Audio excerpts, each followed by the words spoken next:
Hello everyone, চলে এলাম আবার একটা ছোট্ট ভিডিও নিয়ে। মাটির ঘর সংসার থেকে আপনাদের সকলকে স্বাগত ও অভিনন্দন জানিয়ে শুরু করছি আজকের ভিডিও। আজকের ভিডিও হলো আমি চিতই পিঠের সাজ বানিয়ে আমি তোমাদেরকে দেখাবো। গত ভিডিওতে 6টা 7টার একসাথে দেখিয়েছিলাম যে চিতই পিঠে একসাথে 6টা 7টা কী করে হবে। তো এবার আমি একদম ইজিলি প্রসেসে একটার করব, যেহেতু গ্যাসে একটার ভালো হয় একটা একবারে করতে চাইলে চিতই পিঠে। তো এইভাবে আমি প্রথমে মাটি নিয়ে কিছু একটা দিয়ে এইভাবে কিন্তু ডিপটা করে নিতে হবে। ভীষণ ইজি প্রসেসে এটা তোমরা তৈরি করতে পারো, আর এটা কিন্তু খুবই ইজি। দেখো ভিডিওটা দেখো, যদি একটু ভালো লাগে তাহলে প্লিজ একটা লাইক করো।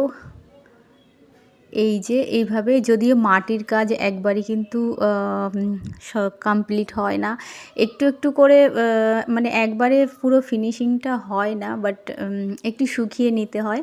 তো আমি যতটা পারবো তোমাদের দেখানোর চেষ্টা করছি।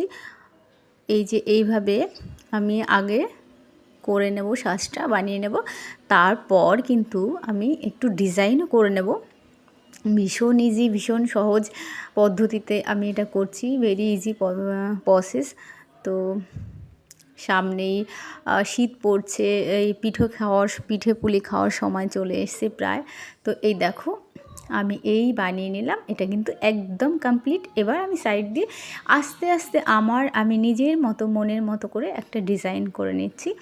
তো প্লিজ ভালো লাগলে একটু লাইক কমেন্ট শেয়ার করো, আর কেমন লাগলো জানিও। ততক্ষণে সবাই খুব ভালো থেকো।